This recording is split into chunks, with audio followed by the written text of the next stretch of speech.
Finalmente, para concluir nuestro análisis integral de los estados financieros, ahora vamos a abordar el tema de los métodos de razones, coeficientes o ratios financieros.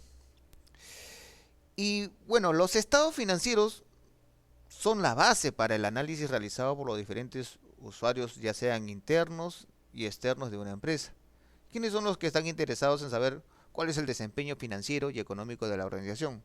Ustedes saben pues que los principales usuarios son los inversionistas, los proveedores, los clientes, los mismos trabajadores, las entidades recaudadoras de impuestos, SUNAT, por ejemplo, en este caso, ellos son usuarios que necesitan información financiera.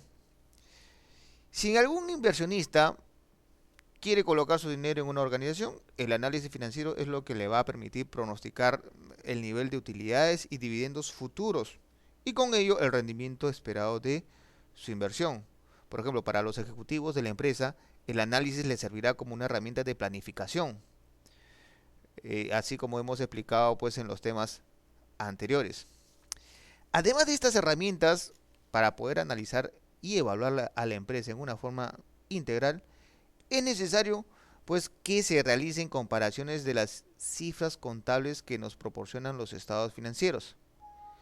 Estas comparaciones nos van a proporcionar una serie de razones financieras, cuyo propósito será el mostrar los puntos fuertes y débiles de una empresa en relación con otras compañías que son de la misma industria y que a través de estos indicadores se sabrá si la empresa ha estado mejorando o si se ha ido deteriorando en el tiempo.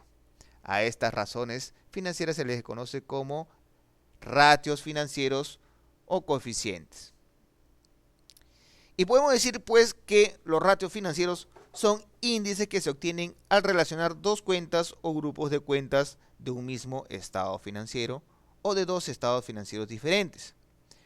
Los ratios proveen información que permite tomar decisiones acertadas a quienes estén interesados en la empresa, sean estos, como ya mencioné hace un momento, los dueños, banqueros, asesores, capacitadores, el gobierno, etcétera. Por ejemplo, si comparamos el activo corriente con el pasivo corriente, sabremos cuál es la capacidad de pago de la empresa y si es suficiente para responder por las obligaciones contraídas con terceros. Se puede decir que también a los ratios se les denomina también indicadores o índices financieros. Estos muestran las proporciones de las distintas partidas de los estados financieros para facilitar elementos de juicio en la toma de decisiones. Son uno de los métodos más conocidos y aplicados para realizar el análisis financiero. Los ratios son relaciones establecidas entre dos elementos o dos conjuntos de elementos cuantitativos de los estados financieros de una empresa a una fecha determinada. Los ratios no se acostumbran a estudiar solos, sino que se comparan con los ratios de la misma empresa para estudiar su evolución con respecto a los años anteriores, con los ratios de otras empresas que realizan el mismo giro de actividad.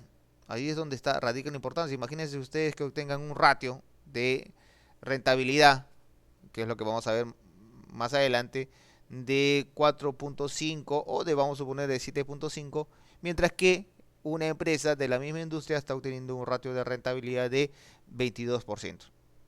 Entonces, ustedes pueden, comparando con sus propios estados financieros, tal vez mostrar una adecuada rentabilidad, que ha habido rentabilidad, pero comparando con la empresa del mismo sector o de la misma industria, vemos pues que está por debajo. Los ratios ideales de tipo general para comprobar en qué situación se encuentra la empresa en relación a lo que se considera ideal, ¿no? Pero también los ratios tienen algunas limitaciones. Un solo ratio en forma aislada no proporciona suficiente información como para determinar la situación y el rendimiento de una empresa.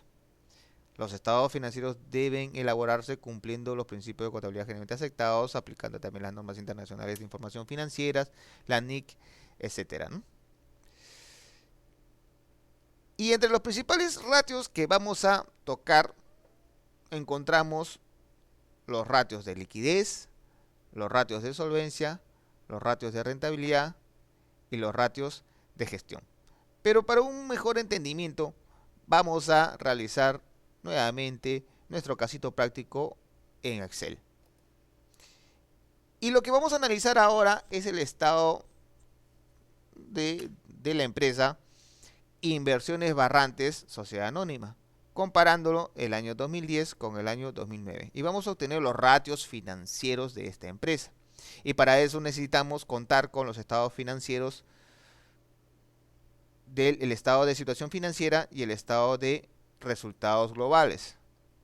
Este estado de situación financiera ustedes ya saben que se denomina balance general. Y el estado de resultados globales es el estado de ganancias y pérdidas. Para eso necesitamos contar con la información de estos dos estados financieros para efectuar el análisis a través de los ratios financieros. Y vayámonos directamente a lo que es el ratio de liquidez. ¿Y para qué sirve? Pues el ratio de liquidez mide la capacidad que tiene la empresa para cubrir sus obligaciones corrientes. Y dentro de estos ratios de liquidez contamos con el ratio de liquidez general. ¿Y cómo se obtiene pues este ratio de liquidez general? Simplemente es dividir el activo corriente sobre el pasivo corriente. Y como vamos a analizar los ratios de la empresa Inversiones Barrantes del año 2010 y 2009, procedemos a realizar pues el siguiente análisis. Activo corriente del año 2010 viene del estado de situación financiera. Y aquí tenemos 884.200 para el año 2010. Y para el año 2009 va a ser 660.000. Entonces observamos aquí que lo que se está haciendo es simplemente pasar la información del estado de situación financiera, del total activo corriente de los años 2010 y 2009. Se está trasladando a la fórmula o al cociente que se va a hallar. Y para eso también necesitamos contar con el pasivo corriente. El pasivo corriente de cada uno de los años, tanto el 2010 como el 2009. Y ahí podemos observar que esto viene del estado de situación financiera de la empresa Inversiones Barrantes.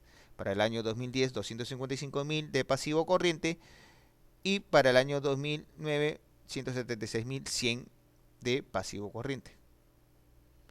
Realizamos la operación, es decir, simplemente la división, y obtenemos que para el año 2010 se obtiene un ratio de liquidez general de 3.46, mientras que para el año 2009, 3.75.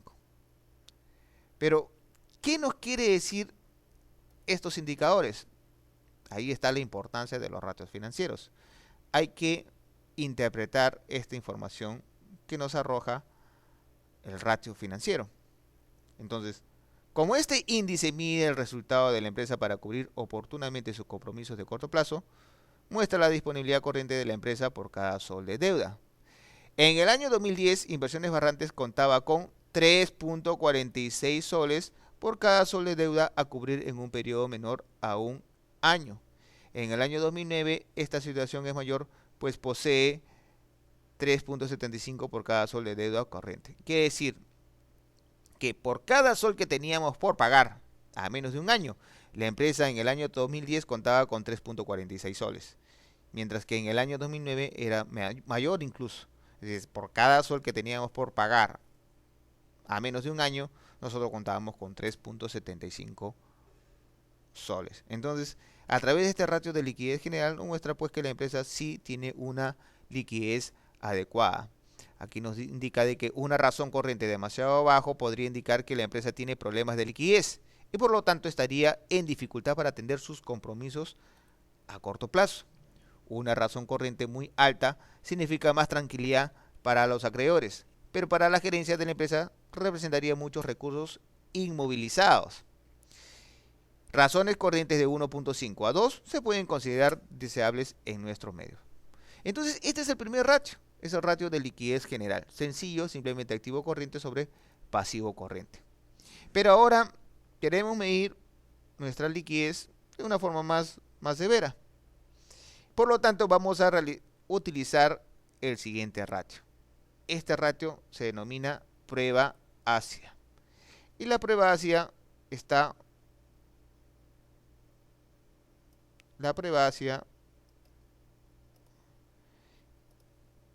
se obtiene de la siguiente manera. Activo corriente menos inventarios, que viene a ser igual a las existencias, más los servicios contratados por anticipado, todo sobre pasivo corriente. ¿Y por qué le quitamos los inventarios y los servicios contratados por anticipado? Lógicamente que sabemos que los inventarios, es decir, las mercaderías, tienen aún que venderse para convertirse en efectivo. O puede ser de que parte de esos inventarios ya se encuentren obsoletos, en desuso, si sea un poquito más complicado el venderse. Por lo tanto, para obtener este ratio de prueba ácida, se les separa, se les retira del activo corriente. De igual forma, los servicios contratados por anticipado. Por ejemplo, un servicio contratado por anticipado pues, son las pólizas contra incendio, contra robos, alquileres pagados por adelantado. Eso no se espera que te devuelvan la plata, o eso no se va a convertir en liquidez en menos de un año. ¿Por qué? Porque la empresa ha realizado un contrato para coberturarse contra un riesgo, ya sea el caso de póliza contra incendios, y el otro es el pago de un alquiler por adelantado. Entonces, a medida de que se utiliza ese alquiler, ya se envía directamente a gasto. Es poco probable que te devuelvan el dinero. Por lo tanto, se retira de los activos corrientes. Y podemos observar, utilizando la información de nuestros estados financieros, que tenemos de total activo 884.200 y a eso le estamos retirando las mercaderías, que equivale a 250.000, y al servicio y otros contratados por anticipado 12.000. Obtenemos entonces nuestra cantidad de 622.200. De igual forma se hace para el año 2009. 660.000 activo corriente menos mercaderías, servicios contratados por anticipado. Ahora todas esas dos cantidades se le divide con su pasivo corriente. Y obtenemos pues un ratio de 2.44 para el año 2010 y para el año 2009 2.68.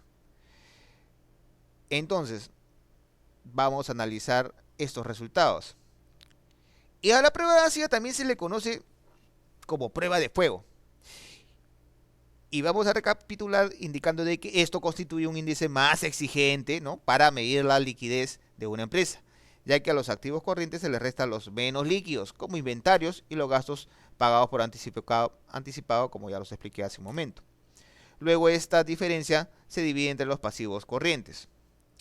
Esta razón mide la capacidad inmediata de la empresa para cubrir sus obligaciones corrientes, es decir, la disponibilidad de activos líquidos que tiene la empresa para hacer frente a sus pasivos más exigibles, es decir, aquellos pasivos que vencen a menos de un año.